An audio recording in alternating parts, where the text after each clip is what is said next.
Hello दोस्तों, welcome to the channel. तो ये कन्फ्यूजिंग वर्ड्स की दूसरी वीडियो है। इससे पहली वाली वीडियो जो है प्लेलिस्ट में आपको मिल जाएगी, या इस वीडियो के लास्ट में उसका लिंक दे दूंगा, वहाँ से चेक कर सकते हैं। तो हमने एक सीरीज़ स्टार्ट की है कन्फ्यूजिंग वर्ड्स की, जिसमें कि जो वर्ड्स होते हैं, जैसे कि कोई भी दो वर्ड हैं, उनकी साउंड जो है वो सेम होंगी, प्रोनाउंसिएशन सेम होगी, लेकिन उनका मीनिंग अलग होगा। तो ऐसे ही वर्ड्स को हम यहाँ इस सीरीज़ में कवर कर रहे हैं, सो दैट कि हमारी मिस्टेक्स जो है वो कम हो जाएं, क्योंकि उनकी आउटलाइन जो है वो सेम है लेकिन मीनिंग अलग है। तो हमें मीनिंग से पता करना पड़ेगा कि वो कौन सा वाला, दोनों में से कौन सा वाला वर्ड जो है वो यूज़ हो रहा है। सो नेक्स्ट जो इस पे वर्ड है, जैसे ऑल रेडी, ठीक है। ऑल और रेडी इसमें अलग होते हैं और ये ऑलरेडी अलग है, ठीक है, लेकिन प्रोनाउंसिएशन में दोनों ऑलरेडी ही आएंगे। तो ये आपको मीनिंग से पता करना पड़ेगा कि कौन सा वाला जो ऑलरेडी है वो यूज़ हो रहा है, ठीक है। ऑलरेडी ये जो पहला ऑलरेडी है, ठीक है, इसका मतलब होता है कि फुल्ली प्रिपेयर्ड, यानी कि सब पहले से ही तैयार है, ठीक है। जब कोई चीज़ पहले से तैयार होती है तो उसको हम ऑलरेडी कहते हैं, ठीक है, यानी कि फुल्ली प्रिपेयर्ड, ठीक है। तो जब सब काम तैयार होता है उसको ऑलरेडी कहते हैं। इसकी आउटलाइन बनेगी ऐसे, ऑलरेडी, ठीक है, ऑलरेडी, ठीक है, इस तरह से। और इसकी आउटलाइन भी ऐसे ही बनेगी, ऑलरेडी। लेकिन इस ऑलरेडी का मतलब होता है जो पहले का जो काम हो चुका है, ठीक है, पहले का जो काम हो चुका है उसको हम इस ऑलरेडी वाले से डिनोट करते हैं।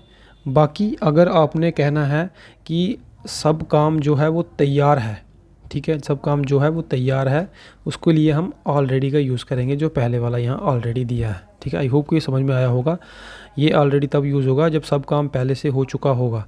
ये काम है जो कि आपसे कोई पूछेगा क्या तुम रेडी हो, आपने कहा हाँ ऑलरेडी सब काम तैयार है, ठीक है।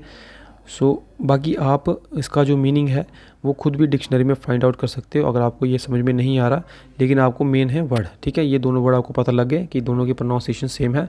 बाकी क्योंकि डिक्शनरी में कुछ अलग अलग वर्ड्स भी जो है मीनिंग 100 तरह के दिए होते हैं, आप अपने अकॉर्डिंग वो देख सकते हैं। आप भी चेक कर लेना गूगल में या डिक्शनरी में, जहाँ भी आप करना चाहते हैं। उसके बाद नेक्स्ट है हमारा आल्टर, ALTAR, ठीक है। दोनों की आउटलाइन इस तरह से बनेगी, आल्टर, ठीक है। तो जो पहला आल्टर होता है, इसका मतलब होता है रिलीजियस प्लेटफॉर्म, यानी कि कोई भी ऐसी भगवान की जगह जिसको हम थोड़ा ऊंचाई पे रखते हैं। जैसे आपने मंदिर या गुरुद्वारों में देखा होगा कि भगवान की जो मूर्ति होती है या उनका जो नमस्कार वगैरह करने का जो होता है, जहाँ उनकी मूर्तियाँ, समझ लो कि जो उनकी मूर्तियाँ होती हैं वो थोड़ी ऊंचाई पर रखी होती हैं, तो उस वाले टेबल को हम आल्टर कहते हैं, ठीक है। जैसे गुरुद्वारे में भी देखा होगा उनकी किताब वगैरह जो थोड़ी ऊंचाई पर रखी जाती है, जब बाइबल आपने देखी होगी, ठीक है, नहीं, उनके भगवान जो है थोड़ी ऊंचाई पर रखते हैं, तो उनको हम आल्टर कहते हैं। बाकी ये जो आल्टर है, ये इसका मतलब है चेंज, ठीक है। जब भी किसी चीज़ में कोई चेंज किया जाता है हम कहेंगे उसमें ये आल्ट्रेशन हुई है, ये आल्टर हुआ है, ठीक है। दूसरा है, थर्ड आ गया हमारा एसेंट, तो ये हमारा एसेंट आ गया इस तरह से। ये दोनों की आउटलाइन सेम ही बनेगी, एसेंट, ठीक है।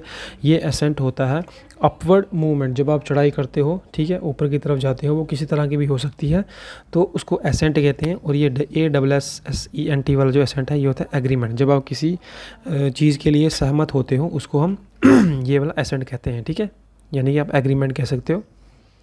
बेयर, देखो दो तरह के बेयर होते हैं, दोनों की जो आउटलाइन है वो सेम ही बनेगी इस तरह से, बेयर। ये बेयर होता है जो नेक्ड, ठीक है, ठीक है, नेक जो होगा कपड़े बिना पहने, कपड़े पहने, उसको हम ये वाला बेयर कहेंगे। और ये जो बेयर होता है ये होता है टू कैरी, यानी कि किसी चीज़ को उठाना, ठीक है, उठाना भी कह सकते हैं, या इसको आप कह सकते हैं सहना, किसी चीज़ को सहना, ठीक है। उसने बहुत दुख सहा, ठीक है, नहीं, बियर द लॉस, या ठीक है नहीं, बियर, तो उस तरह का जो सहना होता है, किसी दुख को सहना, ठीक है, तो वो ये वो वाला बियर है, ठीक है। या इसका दूसरा मीनिंग भी बन सकता है टू कैरी, किसी चीज़ को उठाना, उसमें भी हम बियर ही यूज़ करेंगे, ठीक है, बियर। नेक्स्ट है बाइट, बाइट भी दो तरह के हैं, ठीक है, नहीं, दोनों की प्रोनाउंसिएशन सेम है। ये बाइट इस तरह से लिखेंगे हम, बाइट फर्स्ट प्लेस पे, दोनों की आउटलाइन सेम है। देखो ये बाइट होता है, इसका मतलब होता है कर्व, कर्व। या तो आपने देखा होगा कि जो किनारे होते हैं नदियों के या समुद्र के, उसमें चट्टानों की तरह एक कर्व बनी होती है ऊपर की तरफ चट्टानों से, उसको हम ये वाला बाइट कहते हैं। बाकी ये जो बाइट है, ये बाइट होता है किसी काटना, ठीक है, नहीं, अपने दांतों से काटना किसी चीज़ को, या किसी चीज़ के द्वारा किसी को काटा जाना, तो उसको बाइट कहते हैं, ठीक है। तो आई होप कि ये 5 जो वर्ड्स थे आपको समझ में आए होंगे। बाकी इनका अगर कोई और भी मीनिंग बन रहा है तो आप कमेंट में मुझे ज़रूर बताना। लेकिन हमारा मेन मोटिव जो था, हमें ये पहचाना था कि कौन से वर्ड्स जो हैं वो जिनकी की प्रोनाउंसिएशन सेम है लेकिन मीनिंग अलग अलग है। ठीक है, तो ये आपके सामने थे। आई होप कि वीडियो आपको इन्फॉर्मेटिव लगी होगी। ऐसी वीडियोज़ के लिए चैनल को सब्सक्राइब कर लो। Thank you.